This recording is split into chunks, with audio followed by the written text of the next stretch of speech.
బీఆర్ఎస్లో జీవన్ రెడ్డి చేరిక బీఆర్ఎస్ చీలిక కారణమవడం అనేది ఈరోజు కనిపిస్తున్నది నాకు. ఎందుకంటే మొదటి నుంచి హరీష్ రావు జీవన్ రెడ్డి గారి చేరికను వ్యతిరేకిస్తున్నట్టుగా తెలుస్తుంది. ఎన్నోసార్లు హరీష్ రావుకి ఇష్టం లేకపోయినా కేటీఆర్ బతిలాడుకొని జీవన్ రెడ్డి ఇంటికి తీసుకుపోవడం, లేదంటే కేసీఆర్ కాడికి తీసుకుపోవడం అనేది జరుగుతుంది.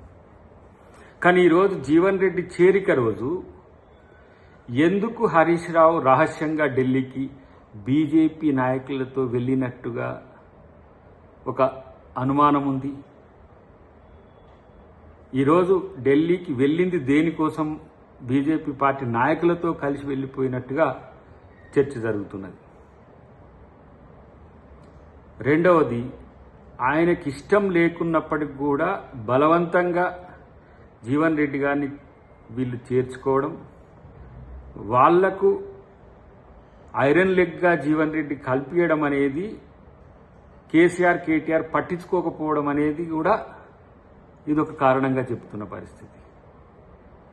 ఏడాది కాలం పాటు ఫామ్ హౌస్లోనే ఉన్న కేసీఆర్ తన రాజకీయ స్వార్థం కోసమో, తన కొడుకు రాజకీయాల కోసమో ఇలా జీవన్ రెడ్డిని తెచ్చుకుంటుండు అనడానికి ఈరోజు వాళ్ళు చేరికను పెద్ద బ్రహ్మాండంగా క్రియేట్ చేసి ఒక ప్రయత్నం చేసినప్పటికీ కూడా ఇలా హరీష్ రావు అలక వెనుక, లేదంటే హరీష్ రావు నారాజు వెనుక ఉన్న ఆంతర్యం ఏంటి? పార్టీ చీలికకే తను ప్రయత్నం చేస్తుండా అనే అనుమానం మాత్రం డెఫినెట్గా ఉంది. బీజేపీ నాయకులతో కలిసి వెళ్ళడం దేనికోసం అనేదానికి మరి బీఆర్ఎస్ శ్రేణులే, లేకపోతే బీఆర్ఎస్ నాయకులే సమాధానం చెప్పాల్సిన అవసరం ఉంది.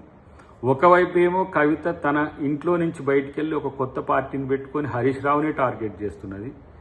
ఇంకొక వైపు హరీష్ రావే బీఆర్ఎస్ నుంచి బయటికి వెళ్లాల్సిన పరిస్థితి జీవన్ రెడ్డి ద్వారా వచ్చిందనే ఒక ఫీలింగ్ కనబడుతున్నది.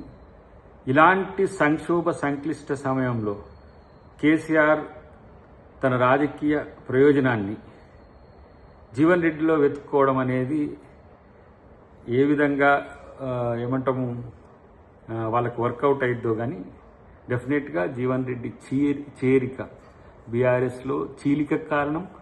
బీఆర్ఎస్లో ముసలానికి మూలం జీవన్ రెడ్డి కావడం అనేది ఎలా మనం ఆలోచించాల్సిన అవసరం. కాబట్టి ఇన్ని సంవత్సరాలు కాంగ్రెస్ పార్టీ యొక్క సేవల్ని తీసుకొని, కాంగ్రెస్ పార్టీ అవకాశాలను తీసుకొని తన రాజకీయ స్వార్థం కోసం జీవన్ రెడ్డి బయటికి వెళ్ళడాన్ని బీఆర్ఎస్ నాయకులు కూడా ఆయన వస్తే ఐరన్ లెగ్ అనుకోవడం అనేది ఒక విచిత్రమైన పరిస్థితి. కాబట్టి ఏది ఏమైనా కాంగ్రెస్ ప్రభుత్వం, కాంగ్రెస్ పార్టీ తెలంగాణ ప్రజల కోసం చేస్తున్న వాటిని చూసి వీళ్ళ కుట్రల్ని ప్రజలే తిప్పికొట్టే ప్రయత్నం చేస్తున్నది నా యొక్క అభిప్రాయం.